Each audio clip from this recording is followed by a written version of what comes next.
What's going on, guys? How we doing? Time to pour another pint of knowledge here on the rounds. We, of course, bring you the freshest and tastiest in all that brews. My name is Glenn. Welcome to it.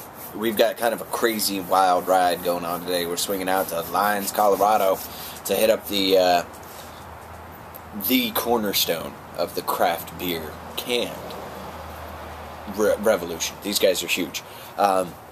Theoretically, you know them, you love them. If you don't, I would get out there, buy maybe a mixed case, and get familiar with them pretty quick. These guys make fantastic product. This is Oscar Blues Brewery, and this is their brand new release called Deviant IPA. So, what's Dale's Pale Ale? Dale's Pale Ale is pale ale in name. But now, even if you ask the most voracious hopheads to pick a pale ale, if they're really voracious hopheads, I guarantee you Dale's will be one of the names out of their mouths. Fantastic pale ale, 6.5% alcohol by volume, 65 IBUs. And so you say, well, what did they do with that? Well, they essentially put that on a steroid regimen like Rambo when he was getting ready to do Rambo 3. So needless to say, this one's pretty ripped. They amped it up to an IPA. It's 8% alcohol by volume. It is 85 IBUs. And this is your 2011 silver medal winner for the American IPA category. And you say, oh, well, really, who cares about second best? Believe me, you care. This episode is definitely more for my hop freaks, for my hop fanatics, for my hoppy bastards. Absolutely gorgeous.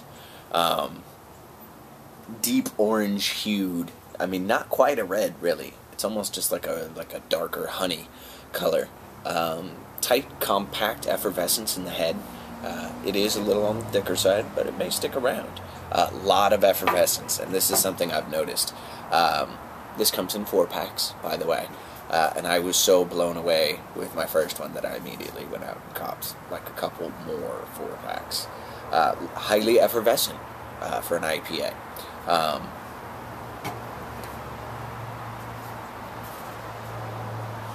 And what's crazy is when you smell it, you almost think like, oh, it does. It kind of smells like Dale's. Like a lot of Cascade in there, a lot of piney, citrusy aspect. But it seems more, I don't know, to me it's always screamed more Cascade than Simcoe per se. And there's malt sweetness there. There's residual malt sweetness that kind of, you can tell that with the residual malt sweetness in this nose, that it lends itself more to that enamel scraping kind of hoppiness. A lot of folks don't find that attractive. It's just totally cool. It's perfectly fine. It leaves more for me. But however, every once in a while, everybody needs a good little kind of punch in the hop sack, if you know what I'm saying.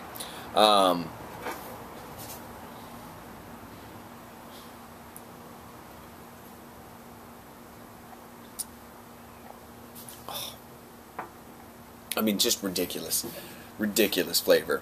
I mean, and it's gonna border on like a Lucky 13 alt kind of similar flavor profile. A lot of pine, a lot of citrus, pineapple, and that's where that residual malt sweetness comes in. But I mean, in terms of mouthfeel, not overly heavy per se, but you'll notice that it not only leaves a lingering bitterness, but to some varying degree it leaves like just a resinous kind of coating across the mouth, which I think can be the earmark of a great IPA. It just depends on what flavor of hop the IPA is trying to showcase and whether that happens to be one of your favorite hops or not. So there's a lot of options out there. 4-packs run you in the neighborhood of $13. Ouch. But I'm pretty sure these guys were the first of the hardcore craft community that actually offered like 16 ounces. Not entirely sure if they were the first or not, but the fact remains you're looking at an 8% alcohol by volume, 85 IBU, silver medal GABF winning IPA. And, I mean, this is a bang up beer. But price point does hurt a little bit. But, I mean, this is one of those instances where I'm like, damn it, they're right. Like, You know, why would you charge this price for this beer? Because it's this good. Kind of, so it sucks. But what are you going to do? Get out there, buy at least a 4-pack if I don't scoop them all up first. And we'll see you next time on the rounds, guys. Have a good one.